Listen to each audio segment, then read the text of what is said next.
Now, if you follow me on the main channel, what did I tell you guys about this investor day?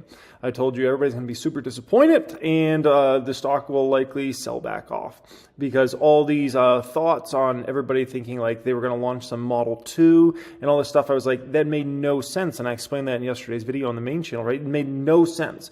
Like Tesla's and Elon Musk is they're way above like announcing a new product, a game-changing product at an investor day. Like you got to be flipping my flapjacks. That doesn't even, like, this is ridiculous. And as I explained in yesterday's video, right? I explained that, it's like Apple launching the next iPhone, the iPhone 15 at an Apple investor day. Like you don't do that. That would be the worst branding and marketing strategy in the history of like strategies. I'm like, what are we talking about here, right?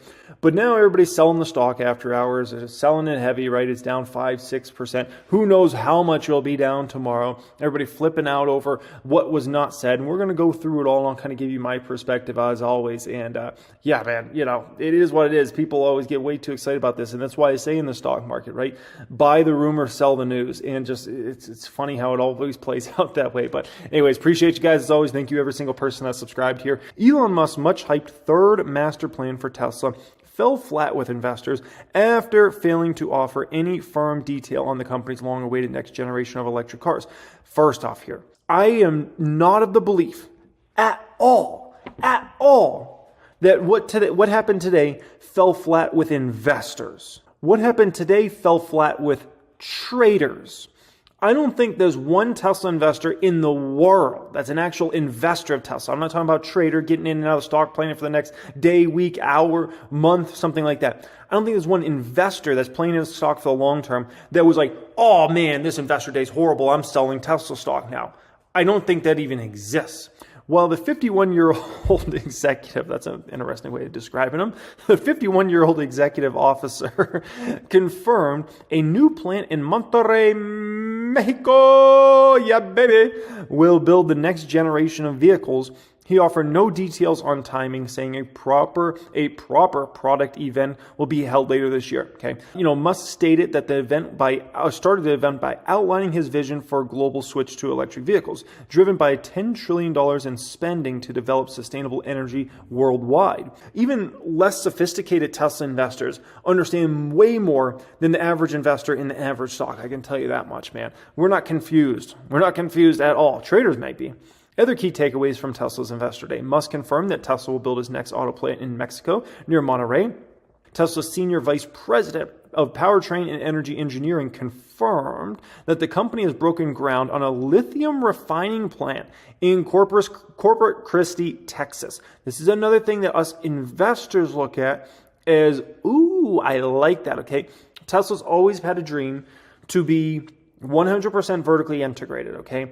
Tesla's now made 4 million cars. It took 12 years to build the first million Teslas, then 18 months to build the second, 11 months to build the third million, and 7 months to hit the 4 million mark.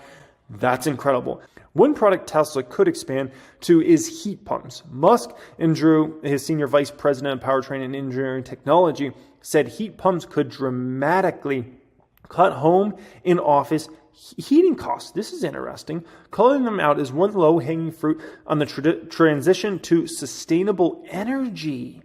Tesla launched the Model S originally, right? Well, before that, they had the Roadster, right? Then it was Model S, then Model X, right? Then Model 3, Model Y, Cybertruck, and future vehicles and things like that, right? As a Tesla investor, you've got to understand you're not just buying Tesla for whatever the products are, whatever they're selling today. It's also about what they're going to be selling in 3 years from now, 5 years from now, 7 years from now, 10 years from now. This is a company that keeps the pedal to the metal, keep coming out with game-changing products and services that we don't even see today, but are going to be big, impactful businesses in the future. And that's the part that a lot of people they don't quite understand it when they're buying into a company like this. And you could say a very similar thing to if you bought into Apple. Let's say we're 20 years in the past. It's the year 2003, right? And so Apple at that time, the iPod was out in 2003, right? It was already having a lot of success. Obviously, they had computers, right? They sold PCs. And obviously, they were building out their iTunes store and had that all going, along with some other products and headphones and all types of other stuff, right? But the Apple you were buying 20 years ago It wasn't just about those iPods in the iTunes store and PCs. It was about what Apple was going to be building over the coming years. And then in 2007, Steve Jobs showed off the iPhone. And then in 2010, Steve Jobs showed off the iPad, right? The Tesla you see today is likely just a small piece of what it's going to be 10 years out or 20 years out. And I think that's what's important for us as Tesla investors to understand, and for everybody out there. And I think that's a point that's missed many times. And I just think that's got to be said, man. For game-changing companies like this, they got a long, long way to go.